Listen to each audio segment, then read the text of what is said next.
ہم میں سے ہر ایک چاہتا ہے کہ میری دعا قبول ہو، میں جو مانگوں مجھے فوری مل جائے، لیکن ہم وہ اسباب، وہ ذرائع اختیار نہیں کرتے۔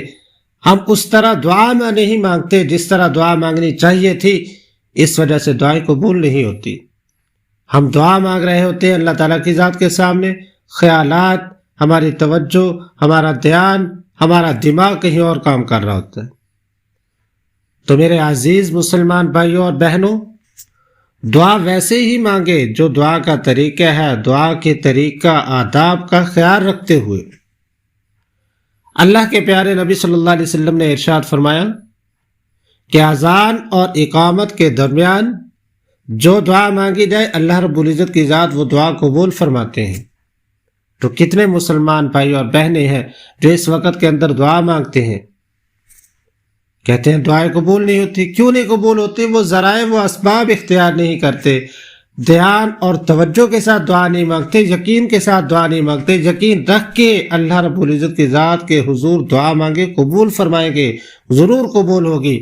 لیکن دعا کی قبولیت کے لیے توبہ کا ہونا شرط ہے، گناہوں سے معافی مانگ کے دعا مانگے، پچھلے گناہوں سے توبہ کرے، آئندہ نہ کرنے کا پکا ارادہ کرے اور فی الحال اس کو چھوڑ دے، تو اللہ تبارک و تعالیٰ کی ذات ضرور دعاؤں کو قبول فرمائیں گے۔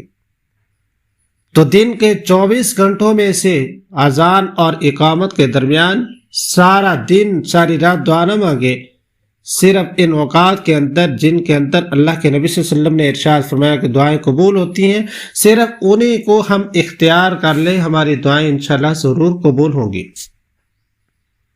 تو اللہ تبارک و تعالیٰ کی ذات سے دعا ہے کہ اللہ تبارک و تعالیٰ کی ذات ہم سب مسلمان بھائیوں اور بہنوں کو دعا اسی طرح کرنی چاہیے جیسے اللہ کے نبی صلی اللہ علیہ وسلم نے ہمیں آداب سکھائے، اور ہم سب کی دعاؤں کو صرف قبولیت عطا فرمائے۔